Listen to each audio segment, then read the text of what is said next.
السلام عليكم احبابي محبين كرة القدم، عشاق المتعة والكرة الأوروبية أينما كنتم فأنتم في قناتي، في قناة اف سي هشام اف سي، سميوه كما أردتم. فالأهم وأنني أقدم لكم أبرز أحداث كرة القدم الأوروبية والأخبار الموثوقة 100%. أنا متأكد 100%. وبطبيعة الحال اللي جديد في العائلة ديالنا بطبيعة الحال يدير اشتراك في القناة، يدير لايك، زر لايك، ونبداو على بركة الله. اليوم غنهضر لكم على موضوع جد جدا، يعني بخصوص يعني فريق الكاتالونيا، الفريق برشلونة، يعني بقيادة المدرب رونالد كومان. يعني كنشوفوا على انه قدم مباراة هائلة جدا امام فريق ريال سوسيداد، الفريق الذي يعتبر منافسين، يعني من المنافسين يعني لفريق كاتالونيا. عادش كاين فريق اتلتيكو مدريد، فريق كذلك فياريال، كذلك فريق اتلتيكو بيلباو، ولكن ريال سوسيداد اليوم شفنا على ان النتيجة يعني كانت مشرفة، يعني سجل هدفين، ولكن بطبيعة الحال قدم أداء سيء نوعا ما، ولكن جاب الشرف كما كنقولوا. ولكن غنهضر لكم اليوم على فريق برشلونة، الأداء اللي قدم في هذه المباراة. يعني شفنا على أن هناك ديناميكية، تحركات اللاعبين، انسجام كثير جدا، وهذا ما كان يريده المدرب رونالد كومان، المدرب ذو الجنسية الهولندية، والذي يعني سبق له اللعب في يعني في التسعينات، في الثمانينات، يعني مع فريق برشلونة. يعني قدم يعني كان هو في محور الدفاع. وبطبيعة الحال شفت واحد الفيديو شحال هادي، يعني سجل واحد ضربة، يعني ضربة يعني كوفرون كما كنقولوا، يعني سجلها من واحد المسافة كبيرة جدا. وبطبيعة الحال لاعب هو سابق الفريق برشلونة، وحاليا يقود فريق برشلونة بتوليه منصبه يعني منذ السنة الماضية. وبطبيعة الحال حقق يعني إنجازات جميلة جدا وتحسب له كذلك. فغنهضر لكم على أن التشكيلة اللي لعب بها فريق برشلونة بقيادة المدرب رونالد كومان، الذي قام بصناعة هذه التشكيلة وهي آتت أكلها.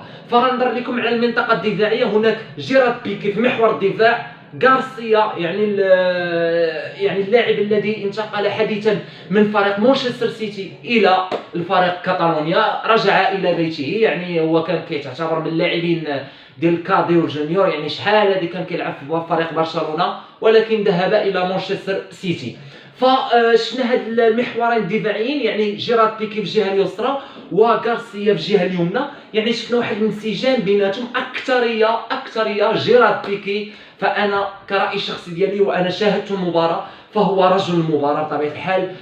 قام يعني في تحركات، يعني ليس فقط في مركزيه، بل تقدم كثيرا لكي يمنع الفريق الخصم من التقدم، يعني يمنع اللاعبين في المنطقه الهجوميه لفريق ريال سوسيداد بالتقدم، ويقوم بقطع الكره واعطائها للاعبين في وسط الميدان لكي بناء الهجمه. كنشوفوا في المحور يعني الجناح الايمن هناك اللاعب ديست، يعني اللاعب الامريكي ذو الجنسيه الامريكيه، يعني لاعب جيد. كذلك يعني مثله كمثل ويلسون سيميدو، يعني اللاعبين السابقين، كذلك سيرجيو روبرتو، وكذلك مجموعه من اللاعبين. غنهضر لكم على الجهه اليسرى، اللاعب جوردي ألبا بطبيعه الحال لاعب يعني مهاري جدا وسريع، فهو كالصاروخ كما نقول، يعني يتقدم كثيرا ويقوم ببناء الهجمات، فهذا شيء مهم. غنهضر لكم على وسط الميدان. وسط الميدان كاين بطبيعه الحال دي يونغ، اللاعب اللي كان كيلعب في اياكس امستردام، يعني الفريق بطبيعه الحال الفريق الهولندي. وبطبيعه الحال وقدم يعني اداء جيد في هذه المباراه ديال ريال سوسيداد. ويعتبر كذلك هو من لاعبين صناعه اللعب، يعني يقوم ب يعني تمريرات للاعبين غريزمان، وكذلك اللاعب مافيس ديباي، وقام بدور جيد.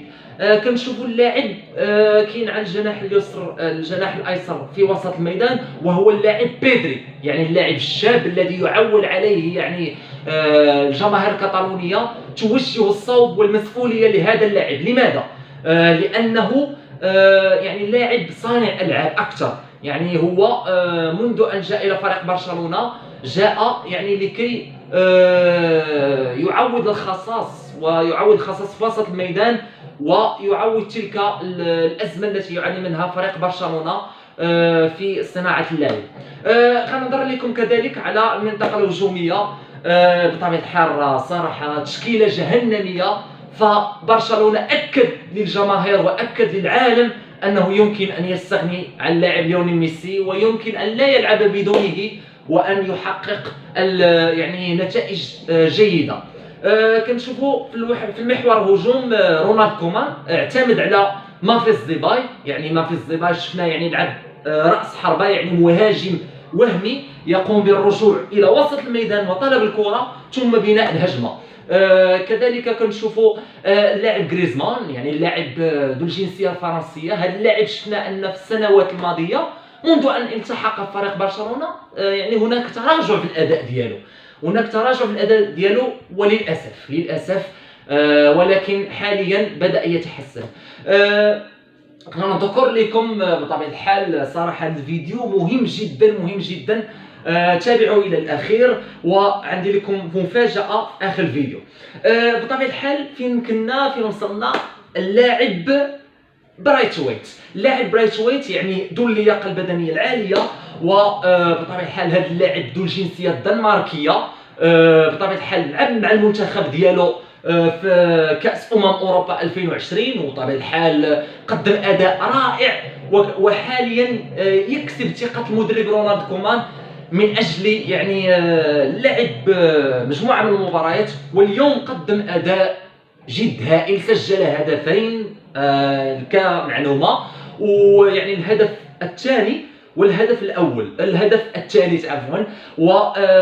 يعني شفنا هذا اللاعب يعني نجم اسطوري، فبطبيعه الحال سيحافظ عليه فريق برشلونه.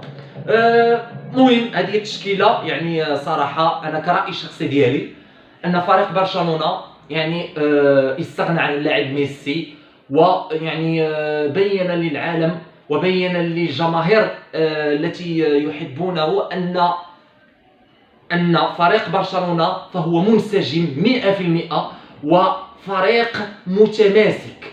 فلا يمكن أن يعني أن بطبيعة الحال فهو يعني يمكن أن يلعب بدون ميسي. يعني هذه هي الخلاصة العامة.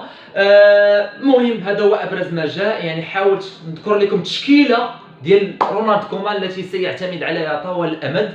فنتلاقاو فيديو جديد مع حاجه جديده. السلام عليكم وشكرا على المشاهده. انا متاكد بانني وصلت لكم المفيد. تلاقاو فيديو جديد. تهلاو في راسكم.